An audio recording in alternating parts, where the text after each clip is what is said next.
ಎಲ್ಲರಿಗೂ ನಮಸ್ತೆ ಸ್ನೇಹಿತರೆ, ನಾನು ನಿಮ್ಮ ಆಕಾಶ್ ಮಂಡಲ್. ಸ್ನೇಹಿತರೆ, ಇವತ್ತಿನ ಭದ್ರಾ ಡ್ಯಾಮ್ ವಾಟರ್ ಲೆವೆಲ್ ಎಷ್ಟೇ ಅಂತ ನೋಡ್ಕೊಬರೋಣ. ಅದಕ್ಕಿಂತ ಮುಂಚೆ ನೀವಿನ್ನು ನಮ್ಮ ಚಾನಲ್ನ ಸಬ್ಸ್ಕ್ರೈಬ್ ಆಗಿಲ್ಲ ಅಂದರೆ ದಯವಿಟ್ಟು ಸಬ್ಸ್ಕ್ರೈಬ್ ಮಾಡ್ಕೊಳ್ಳಿ, ಹಾಗೆ ವಿಡಿಯೋನ ಶೇರ್ ಮಾಡಿ.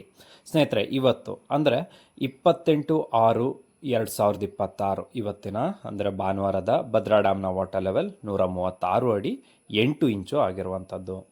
ಇನ್ನು ಇವತ್ತಿನ ಒಳಹರಿವು, ಇವತ್ತಿನ ಇನ್ಫ್ಲೋ ವಿಚಾರಕ್ಕೆ ಬರೋದಾದರೆ, ಇವತ್ತು 211 ಕ್ಯೂಸೆಕ್ ನೀರು ಒಳಹರಿವು ಆಗಿರುವಂಥದ್ದು. ಅದೇ ರೀತಿ ಹೊರಹರಿವು ಕೂಡ 211 ಕ್ಯೂಸೆಕ್ ಇರುವಂಥದ್ದು. ಇದರಲ್ಲಿ ರೈಟ್ ಬ್ಯಾಂಕ್ ಚಾನಲ್ಗೆ ಯಾವುದೇ ರೀತಿ ನೀರನ್ನ ಹರಿಸಲಾಗ್ತಾ ಇಲ್ಲ, ಆದರೆ ಲೆಫ್ಟ್ ಬ್ಯಾಂಕ್ ಚಾನಲ್ಗೆ 50 ಕ್ಯೂಸೆಕ್ ನೀರನ್ನು ಹರಿಸಲಾಗ್ತಾ ಇದೆ. ಇನ್ನು ಸ್ಲೂಸ್ ಗೇಟ್ ಮೂಲಕ ನದಿಗೆ 100 ಕ್ಯೂಸೆಕ್ ನೀರನ್ನು ಬಿಡಲಾಗ್ತಾ ಇದೆ. ಎವಾಪ್ರೇಷನ್, ಆವಿಯಾಗಿ ಹೋಗುತ್ತಿರುವಂಥ ನೀರು 61 ಕ್ಯೂಸೆಕ್ ನೀರಿದೆ. ಇನ್ನು ಲಾಸ್ಟ್ ಇಯರ್ ಇದೇ ಟೈಮ್ನಲ್ಲಿ ಭದ್ರಾ ಡ್ಯಾಮ್ನ ವಾಟರ್ ಲೆವೆಲ್ 161 ಅಡಿ 4 ಇಂಚು ಆಗಿತ್ತು. ಇನ್ನು ಲಾಸ್ಟ್ ಇಯರ್ನ ಒಳಹರಿವಿನ ವಿಚಾರಕ್ಕೆ ಬರೋದಾದರೆ ಬರೋಬ್ಬರಿ 21,139 ಕ್ಯೂಸೆಕ್ ನೀರು ಒಳಹರಿವು ಬಂದಿತ್ತು. ಅದೇ ರೀತಿ ಲಾಸ್ಟ್ ಇಯರ್ನ ಈ ದಿನಾಂಕದ ಹೊರಹರಿವು 1,290 ಕ್ಯೂಸೆಕ್ ಆಗಿತ್ತು.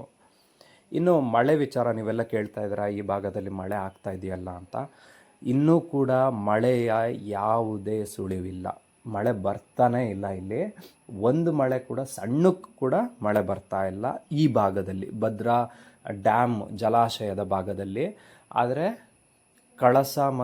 ಕಳಸ ಸೈಡು ಸ್ವಲ್ಪ ಮಳೆ ಆಗ್ತಾ ಇದೆ ಅಂತ, ತುಂಬ ಅಲ್ಲ, ಅಲ್ಲೂ ಕೂಡ ಒಂದು ಸಣ್ಣ ರೀತಿಯಲ್ಲಿ ಮಳೆ ಆಗ್ತಾ ಇದೆ. ಒಂದು ಸಂಜೆ ಪ್ರತಿದಿನ ರಾತ್ರಿ ಹೊತ್ತು ಸ್ವಲ್ಪ ಸ್ವಲ್ಪ ಮಳೆ ಆಗ್ತಾ ಇದೆ ಅಂತ ಹೇಳ್ತಾ ಇದ್ದಾರೆ.